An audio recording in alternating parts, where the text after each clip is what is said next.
Should I pay my lawyer to talk to the attorney and communicate with the attorney of the other party? My lawyer spent 3 hours last week responding to 12 emails from the other lawyer, and I need to pay him for his time. It's only fair. But at this rate, my lawyer will become a secretary and I will be bankrupt. This is a great question. Clearly, if the opposing lawyer is trying to run up the costs of the litigation by calling or corresponding with your attorney excessively, so that your attorney has to take the calls and or write responses to all of that correspondence, that opposing lawyer is playing dirty. Still, some cases are expansive and or complicated and may require a great deal of back and forth between attorneys as a reasonable and necessary part of the litigation process. If your case is the kind that doesn't require anything close to the amount of calls and emails the opposing side is sending to your attorney, if it is clear that the volume of the opposing attorney's communications are excessive and engaged in bad faith, you are not obligated to suffer it. One way that your attorney and you may be able to remedy this problem would be having your attorney send opposing counsel an email like this.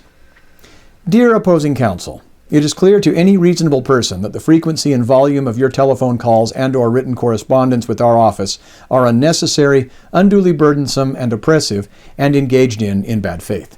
My client cannot afford to have my staff or me take such calls and read and or respond to every one of such written correspondence. Consequently, my client has now directed my staff and me to do the following. First, spend no more than 5 minutes per week taking calls from anyone at your office, and to read and or respond to written communications from your office totaling no more than 250 words. If in a given week you honestly believe you need more than 5 minutes to speak with me and or more than 250 words to communicate in writing to me, my client requires that you send me an email, no printed letters, no faxes, stating a clear and concise explanation as to why.